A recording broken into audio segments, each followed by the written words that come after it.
말씀을 드렸기 때문에 다들 원래 잘 참석하신 줄 알고 계시지만 일단 성토대를 17일하고 24일 양일간에 걸쳐서 일단 마무리를 하겠습니다. 24일 마무리를 하고 국회가 지금 개원이 22대 국회가 5월 20일을 확정된 것 같습니다. 5월 20일 국회가 개원을 하면은 뭐냐면은 일단 원구성, 즉다시 말하면 의장단 선출, 각 상임위원장 선출 이렇게 해서 원구성이 끝나면은 본격적으로 6월 달부터 뭐냐면은 국회가 되지 않는가. 옛날하고 달라서 지금은 계속 지금 뭐냐면은 임시국회 경우에 따라서 소집을 하지만 계속 회의를 하게 돼 있습니다.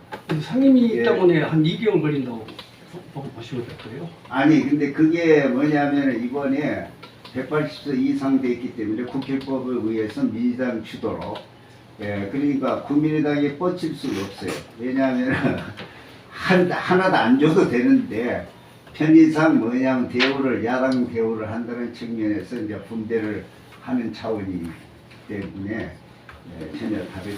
지난번 국회에서도 그렇게 나가버렸잖아요. 그렇게 했는데 결국은 이제 뭐냐면 이번에는 사정이 더 다를 겁니다.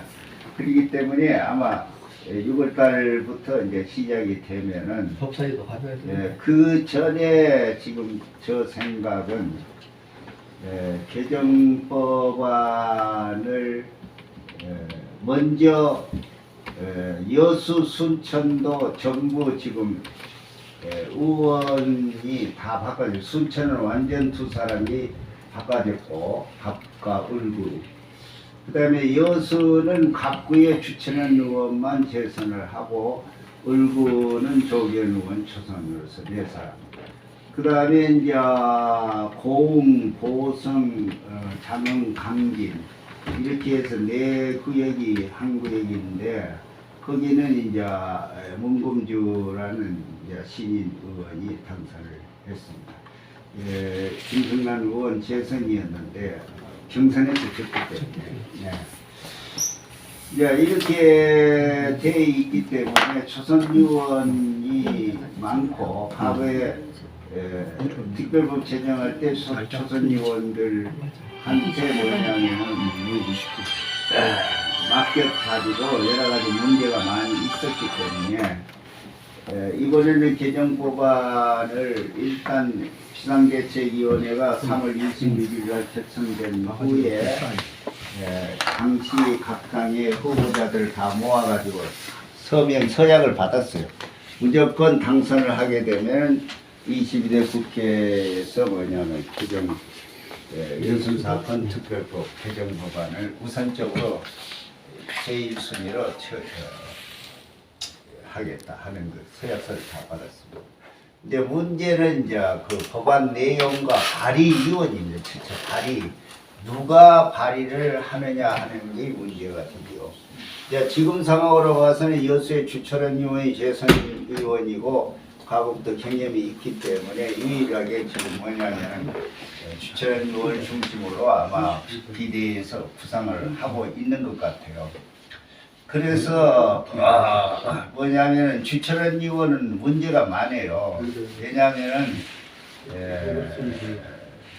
약간 성향이 우익적인 성향을 가지고 지방이 경찰관 출신들이 많고 그래가지고 그래서 특별법 제정할 때 제가 그때 우리 강포도로 들어가가지고 여러 가지 이야기하다가 그때에 뭐냐면 진상규명과 명예회복 특별법을 제정하는 우선이기 때문에 진상규명을 우선해야 된다는 논리가 아니고 무조건 하합을 해야 되는데 그 사람이 시장 검사 출신을 하다가 여수 시장이 되고 시장도 8년 하고 이제 국회까지 된 사람. 그렇기 때문에 최초의 경찰관 유족들을 하고 여성 유족들이 한 자리에 모아서 이제 하업 차원에서 11구 추도식을 거행한 사실도 있습니다. 그때에 뭐냐면 그게 70주년 기념 뭐냐면 추념식 때에 제가 일본서 나와가지고 참석을 그때는 우리 서울민족이 결성되기 전이에요. 그때 하긴 있다고. 예, 그래 앉았는데 도지사를 이셔서 의원들 다 앉아 있는데 이제 그 준비 위원장 즉 하시면은 70주년 기념 추념식 준비 위원장이 전직 여수시 의원이었어요. 나중에 이게 월남 파병한 베트남 갔다 온 사람이었다. 근데 그 사람을 갖다가 보수인데 안치 모양이에요. 근데 올라와서 이제 경과보고를 하는 거예요. 식순에 따라서. 근데 원래 뭐냐 그래도 경과도 몇 년 뭐 있다가 간단히 해야 되는데 왜? 왜냐하면 추념식 꽉 밀려 있기 때문에. 근데 이 친구가 올라와가지고 젊은 친구가 가만 보니까 나는 그때 여수 유족회 명예회장직을 갖고 있었어요. 여수 유족회에서 나를 보고 명예회장을 맡아달라 그래서. 그래서 뭐냐면은 그래도 명색이 명예회장이면은 자리를 하나 다 앞자리에 앉아 있으니까 앞자리를 자리를 하나 만들었어요. 자리도 없더라고. 그래서 할 수 없이 시의원들 있는 자리에 거기에 중간석에 앉아 있는데 이 친구 올라가서 뭘 이야기하냐면 반란 사건이라는 이야기를 하는 게 실세였네가 준비위원장이 맹색이 그래서 처음에는 그냥 좀 참았어요. 내도 왜냐하면은 처음이니까. 근데 이 뒀다가는 이거 안 되겠어 가면 뭐 참거나. 그래서 내가 이제 콱 일어나가지고 큰 소리로 그만두라고 악을 쓴 거예요. 내려오라고 그만두라고 악을 쓰니까 이제 이놈이 추념사를 하다가 나가 일어나고 악을 쓰니까 깜짝 놀란 거예요. 그러고 중단을 하기를 내가 치고 나갔죠. 밑으로 내려가고 빨리 내려가. 안 내려간 게 내가 얼굴이 허옇게 완전히 변해가지고 지가 볼 때는 상당히 이제 공포감을 느꼈던 거예요. 나 올라가고 사실은 멱살 끌고 내려오려고 각오를 내가 했기 때문에 그러니까 이놈이 강단에서 내려왔어요. 중단을 시켰어요. 중단을 시켜놓고 도지사하고 뭐냐면은 주승용이 국회부의장하고 지금은 안 했지. 너가 사상까지 해쳐먹는 이것도 우파입니다. 근데 주승용하고 앉아있기 때문에 걔가 그때 주도권을 다 여수는 다 잡고 있는 주승용이 그래서 똑바로 해라 안 해요. 이게 무슨 꼴이냐 이게 무슨 꼴이냐 우리 유족을 2번 죽이고 계신 거 아니냐 정신을 차려라. 이거 10월 19일 오늘 어떤 날이냐고 이제 야단치 큰 소리 친 거예요. 그러니까 아무 소리 뭐지 얼굴 벌리고 가면 다 있는 거예요. 이제 이런 해프닝이 이제 유튜브에서 나갔고 그걸로 해가지고 그 후에 여수 지역사회 연구소 오고 주철이하고 관계가 있고 그래서 내가 개적으로 뭐냐면 관계자들도 야단을 친 거예요.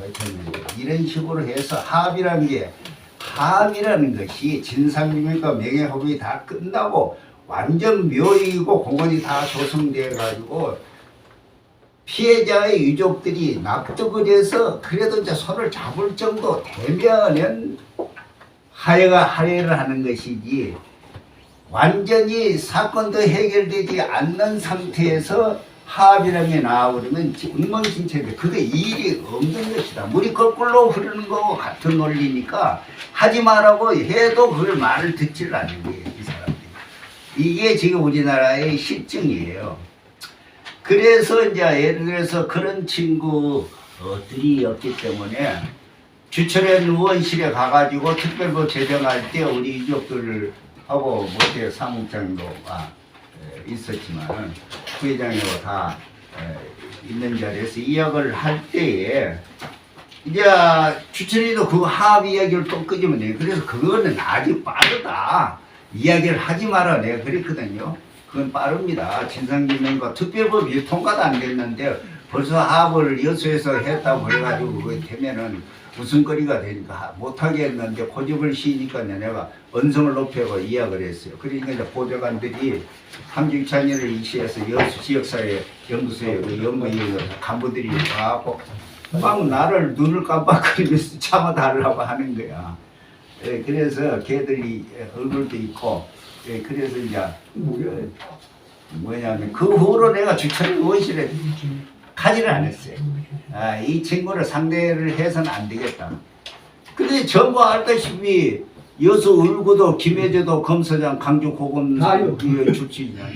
소병치료도 검사장. 검사 중에 제일 악질들이 누굽니까? 공안검사가 제일 악질이에요. 공안검사가. 학생들하고 뭐냐면은 운동권을 제일 먼저 내려잡은 게 걔들이거든. 이 악질들만 모아가지고 하게 되니까 정말 만정이 떨어지지만은 그래도 뭐냐면은 할 수 없다 그래서 지금 특별 활동을 하다가 결국은 이 모양 이 꼴을 지금 만들어 놓은 거예요. 정권이 바뀐과 동시에 정부에서 모든 인명권을 쥐고 지금 뭐냐면은 멋대로 뉴라이트까지 구성을 해서 기획단까지 구성을 하고 지금 이번 기회는 우리 서울 유족들이 많이 빠졌지만 53명 결정 중에 지난 3월 결정된 건 중에 기각이 2건인데 한 건은 구제됐다 그래요. 근데 52건 중에 지금 빠졌는데 다음 건에 우리 서울 유족들이 많이 포함되냐. 그러면 52건까지 집어넣어도 8%가 안 되는 거예요. 지금. 이런 판국이에요. 그러니까 10월 달까지는 절대 어렵지 않은가. 그러면 어떻게 해야 되느냐. 이 문제가 그렇잖아요. 지금 안 돼요. 속도가 안 되고 있고. 그래서 뭐냐면은 개정 법안을 해야 되겠다 해서 비상대책위원회가 지방을 만들어졌는데 지금 생각이 달라요. 이 사람들이 생각하는 거는 내가 이영일 소위원들 오라 그랬어요. 그래서 3시 반까지는 오겠다 그러니까 내 이야기 끝난 후에 또 질문도 여러분들이 하시고 이영일 소장 이야기를 들어보세요. 이분들 생각은 뭐냐면은 일단 이익이 중앙위원 모든 이제 전체적인 것이 여기 특별법 4조에 보면은 중앙위원 활동 규정에 이제 9가지 권한이 있어요. 9가지가 많이 그거는 이제 나중에 시간이 되면 하는데 이 중앙위원의 임명권이 뭐냐면 국무총리한테 돼 있습니다. 정부가 하게 돼 있어요. 그러니까 이제 자기들이 예를 들어서 유족대표가 2사람 들어가게 돼 있는데 유족대표 중에 자기들한테 비유가 맞고 잘 이야기 들을 수 있는 사람만 선정을 하고 우리같이 이걸 따지고 말이죠. 아주 역사 정의를 바로 세우고 완전히 하고 싶어 하는 사람은 전부 배제를 하는 거예요. 그래서 뭐냐면 구성을 지금 해놓고 있는데 이것도 서명 결제를 하고 소위원도 활성화 안 하다가 하다 이제 문제가 야기되니까 소위원 활동을 했는데 하다가 한 번밖에 활동을 못 했잖아요. 이게 이런 모순점을 가장 중요한 실질적인 국무총리 임명권이 있지만은 민간인 상임위원 이거 민간인 상임위는 뭐냐면 특별법 원안에 어떻게 우리가 그 수정이 되어버려서 삭제가 됐지만 처음에 특별법을 만들 때는 민간인 상임위원을 둬가지고 사무처를 만들어서 그래서 뭐냐면은 조사원도 뭐냐면은 보충을 하고 좀 뭐냐면은 정부 사이드의 조사가 아니고 객관적으로 공정성을 기하기 위해서 피해자 당사자들이 목소리를 많이 반영할 수 있는 법안을 삭제를 시켜버린 거예요. 그래 놓으니까 지금 뭐냐 하면은 첫째 해야 될 것은 중앙상임 민간인 상임위원 제도를 부활시키는 거 하고, 가장 두 번째 중요한 것은 중앙위원이 지금 뭐 15명 이내 기준에 5명은 국무총리가 위원장이 되고 행정안전부 장관이 부위원장이 되고 법무부 장관, 국방부 장관, 법제처장 이렇게 해서 자동으로 5명이 들어오고, 그 다음에 학계 전문가 한 둘, 그 다음에 각 변호사들 한 둘, 그 다음에 이제 유족 대표가 한 둘, 그렇게 해서 뭐냐면은 실질적으로 15명입니다. 근데 정부 관료들은 뭐냐면 참가를 하질 않아요. 이름 올려놓고 있고. 실질적으로 의원을 행사를 하는 것은 유족 대표, 그 다음에 뭐냐면 학자, 그 다음에 이제 행정부에서 파견된 하고 지금 구성이 되죠. 근데 이것을 인원 구성을 완전히 뭐냐면 정부 사이드로 하니까 윤석열 정권 보수 정권이기 때문에 뭐냐면 색채가 역사학자들이 뭐냐 전문가들도 자기들 눈높이에 맞는 사람들만 선정을 하는 거지. 그러면 이 사람들이 뭐냐 하면은 14년대 반란 사건도 있지, 자해 사건이라는 그런 선입관념을 가지고 있는데, 공정하게 뭐냐면 그게 아니다. 오늘이 우리가 강조하는 식으로 뭐냐면은 역사인식이 다르죠. 시대상 인식도 다르고. 두 번째는 뭐냐면은 학살을 한 것도 정부가 죽인 것은 정당성이 있다고 주장하는 놈들이. 근데 우리가 볼 때는 뭐냐, 객관적으로 볼 때 불법과 무법과 위법에 의해서 법률도 없는 죽이고 법률을 어기면서 죽였고 완전히 법을 어기면서 죽인 게 태반이잖아요. 또 예를 들어서 자위활동을 했다 하더라도 잡아서 뭐냐면 조사를 해서 재판을 해서 형을 살려야 될 건데 형도 살리지도 않고 형무소에 수감되었다가 한국전쟁이 벌어지니까 데려다가 전부 다가 학살 죽여버려요. 그 다음에 직결처분이라는 제도가 없어요. 직결처분이라는 거 암만 계엄령 시대라도 알다시피 직결처분 제도는 없는 겁니다. 왜 그러냐 그러면은 잡아서 취재를 해서 군법회의에다 넘겨서 군법회의에서 형을 받으려다 불복할 때는 대법원에 상소하게 돼 있어요. 이게 뭐냐면 법적으로 규정돼 있는데 이것도 무시하고 무조건 뭐냐면은 경찰관 경사 이상은 직결처분권을 주고 있으니까 항상 가도 국군은 뭐냐 소위 이상을 줘가지고 그저 저그들 마음대로 다 주겠잖아요. 그러면 이게 뭐냐면 법치국가에서는 이럴 수 없는 길이. 또 그것도 뭐냐면 죄가 있어가지고 그렇게 죽었다 그러면 문제가 아닌데 죄도 없어. 그러면 죄가 없으면 형이 없는 거예요. 이걸 재형 법정주의라 그래요. 재형 법정주의를 입에한 국가는 20세기에 와서 한국이 최초예요. 암만 전쟁 당시에도 이런 행사하지를 않습니다. 폭격을 한다든지 뭐 해서 그냥 죽는 건 할 수 없지만은 정식으로 뭐냐면은 군법재판소에 해부를 하고 뭐냐면은 민간재판소에 대법원에 상소를 해가지고 뭐냐면은 따지는 경우가 있지만 이런 식으로 하는 거예요. 자, 그렇다면은 이러한 문제점을 해소하고 공정하게 심사를 하고 사건 진상 규명을 할 수 있는 위원들을 먼저 만들어야 될 거 아니에요. 그런데 지금 이 정권한테 맡겨줘 가지고는 그런 위원들을 어떻게 저희들이 하냐 이게. 아까 제가 이야기한 대로 우파 사람들만 전부 다 모아가지고 위원 선정을 하기 때문에 안 된다 이게.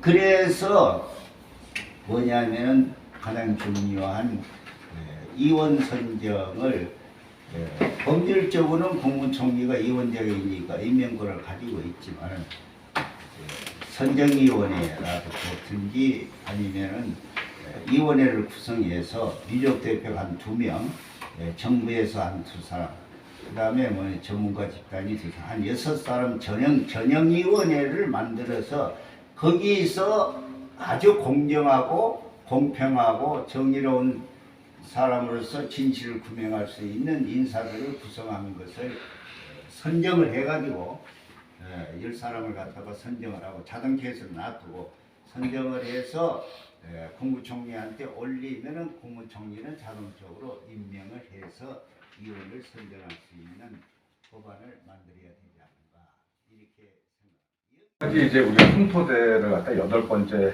해왔는데요. 사실 이때가 시기적으로 총선하고 연결돼 가지고서는 시민사회단체들이 많이 결합 못하고 그냥 어머니 아버님들 혼자서 이렇게 어렵게 세우셨거든요. 그래서 요건 이제 총선도 끝났고 그리고 특히나 회장님도 말씀하셨지만은 요 상황 지금 상황이 명예회복위원회에서 이렇게 하는 게 지금 요즘 그 저쪽 수구들이 하고 있는 역사 바로 세우기를 왜곡하는 이승만 바로 세우기죠. 그러니까는 우리 11구 여순항쟁은 제주 4.3하고 틀린 점 하나가 제주 4.3은 4월 3일 날 했었지만은 5월 10일 총선 끝나고 나서 5월 말에 브라운 대령이라는 미국 놈이 오면서 미 군정 하에서 실제로 진압군 사령관이 미국 놈이었었거든요. 그렇지만 우리 같은 경우 여순항쟁 같은 경우는 정부 수립 이후에 이승만의 명령에 의해서 한국군이 물론 이제 미국 놈들이 옆에서 다 참관하고 지휘를 했지만은 실질적으로는 한국군이 계엄사령관에서 진행을 한 그 이승만 최초의 민간인 학살 국가폭력이었거든요. 그렇기 때문에 여기에 대해서는 이제 그 요즘 많이 이승만 그 바로 세우기에 대해서 반대하고 있는 민족문제연구소, 정교조 그리고 우리 제주 4.3 이런 단체들하고 해서 10일날 아니 10회로 하고 있는 이제 24일날 행사는 같이 좀 진행을 하려고 그랬는데 당부 말씀을 드리면은 일단 그래도 우리 유족회가 주체 주관이잖아요. 좀 많은 분들 뭐 다음 주 수요일 날은 힘들다 하더라도 마지막이거든요. 24일 날은 다 같이 오셔서 좀 집회 형식으로 하려고 하거든요. 그러면 시민사회랑 같이 하면은 그래도 한 4, 50명 정도 이렇게 좀 있어야지 압박도 그 명예회복위원회 위원들도 압박을 좀 받을 수 있고 좀 그런 상황이거든요. 그래서 많은 참여를 꼭 하셔야 돼요. 그때가 10차인가? 예, 10차. 딱 10번째거든요. 뭐 거꾸로 그냥 기존에 오시는 것처럼 우리 유족회 10명에다가 시민사회 뭐 정교조니 뭐 민족문제연구소니 그런 단체들 20, 30명 오면 오히려 우리가 모양새만 웃게 되는 거거든요. 그러니까는 많이 그날은 이제 좀 더울 게 예상이 되지만 많이들 오셨으면 하는 거 당부 말씀을 드리고요. 그래서 회장님하고도 좀 말씀을 드려서 그날은 문화형식으로 해서 민중가수도 한 명 불러서 우리 부용산을 갖다가 근데 부용산이 좀 키가 높아서 이제 가수하고 협의를 중인데 부를 수 있으면 부용산을 꼭 부르게 하고 그 다음에 지리산 노래가 있습니다. 지리산 해서 이제 그거하고 본인 노래하고 해서 두세 곡 정도 이렇게 좀 부를 수 있도록 그렇게 준비를 하려고 하고 있고요. 그리고 이제 두 번째는 저번 주 토요일 날 제주 4.3 서울 추념식이 청계광장에서 있었거든요. 우리 그 동아일보 투쟁하던 동아일보 앞에는 그 소라탁 광장이라고 그러죠. 거기에 보면은 걔네 수거 애들이 그 저기 코로나 때 코로나 희생자 뭐 한다고 천막 쳐놓은 거 있는데 그 뒤편으로 해서 청계광장 안쪽으로 해가지고서는 행사를 했었어요. 그때 이제 우리 아버님도 이제 참석을 하셨었는데 일단 돈을 좀 많이 들었습니다. 그쪽 같은 경우는 일단 기본적으로 스크린, TV, LED 스크린을 갖다가 설치를 하고 공연 위주로 해서 했었는데 좀 우리도 가능하면은 뭐 회장님께서 이제 전남도 지원을 받으신다고 했으니까 이렇게 이제 문화 공연식으로 해서 지금 우리가 이제 저 같은 경우도 많이 안타까운 게 제주 4.3에 비해서 우리 여순항쟁 같은 경우는 연결되는 사건으로 하다못해 제가 소속해 있는 단체나 시민사회도 그렇게 단순하게 생각하는 사람들이 많거든요. 근데 절대 아니거든요. 제주 4.3 이전에 여순항쟁은 벌써 그런 상황이 돼 있었던 거고 다만 14연대의 군인들이 그거 갖다가 촉발했을 뿐이지 시기적으로 보면은 여순항쟁이 더 먼저 이 어떤 이제 그런 문제 또 뭐 이제 단독 정부를 반대한다든지 토지 분배에 대해서 반대를 한다든지 그런 문제점을 먼저 했던 거라 이걸 갖다가 서울 시민들한테 많이 좀 알려야 되거든요. 그래서 이런 거 그 취념식을 거기다 이제 준비를 하려고 하고요.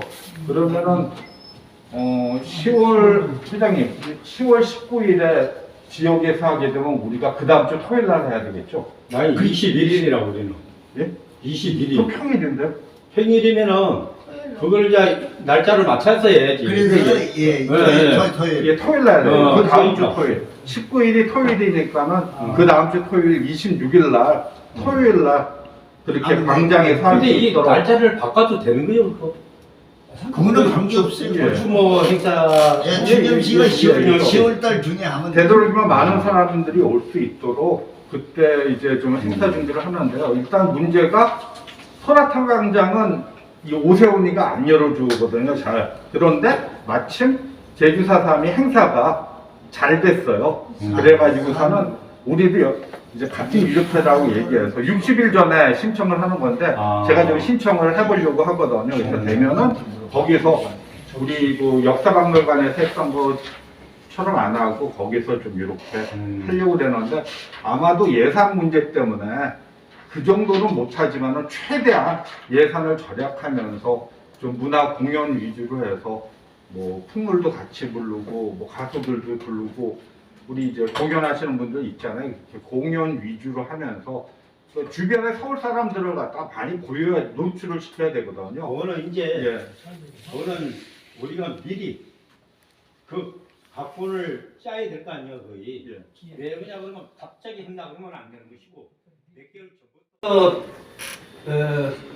우리 이영희 선생님 말씀대로 만약에 여기서 이것을 끝내고 다음에 정리를 하고 다음에 저거 한다고 그렇게 말씀을 하시지만은 우리 지금 유족회원들이 지금 몇 살입니까? 저도 나이 82입니다. 그리고 제주도 지금 현재 그 시점이에요. 전부 다 그분들도. 근데 그분들도 지금 거의가 다 죽고 지금 그 남은 분들이에요. 지금. 그리고 저희들도 물론 90까지 더 살고 100살도 살 수 있겠죠. 그러나 움직일 수 있는 것은 이제 한계에 왔어요.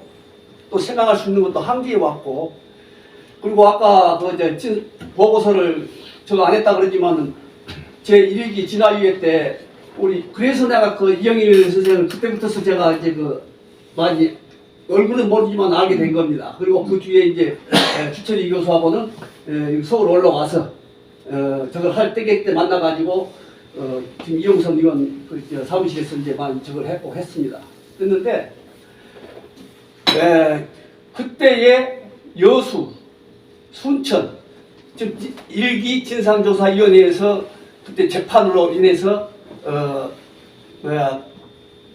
진상보고가 됐고 그 명예가 상당히 회복이 됐고 많이 회복됐다고 해야 돼요. 그 시점에.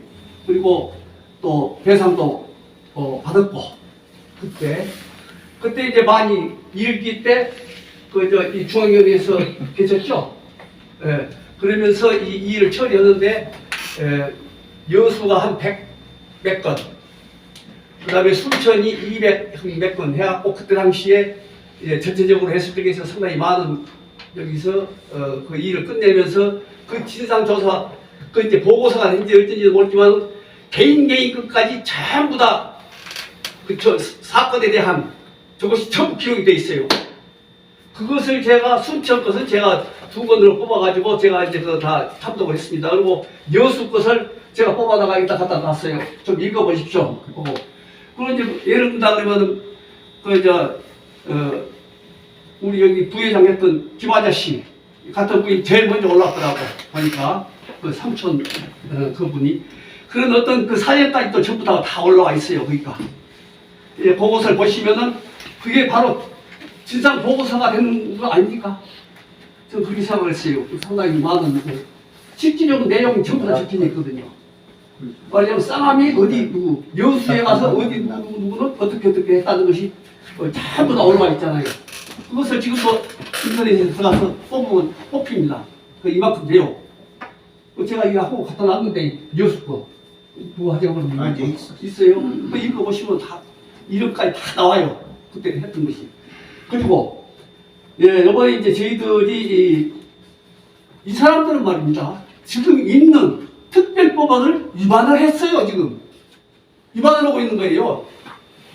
저 위원회가 구성이 된 것부터서가. 그래서 그분들이 그 다음에 그 뒤에 후속 조치 같은 것도 제주도 같은 데는 전문위원이 5명 있었어요. 그리고 저기가 조사위원들이 조사원들이 15명 있었어요. 근데 우리는 전문위원이 단 1명도 없어요. 그리고 조사원 3명인가 돼 있죠? 지금. 아니, 전부 8명. 보혜가 너희 중앙에 보혜가 서 있으니까 여기 중앙에 셋. 중앙에 서 있고 그러니까 셋을 그렇게 나오고 있어요. 그렇게 되어 있어요. 그래가지고 지연될 수밖에 없어요 이게. 그럼 저 안에 전남 보혜에서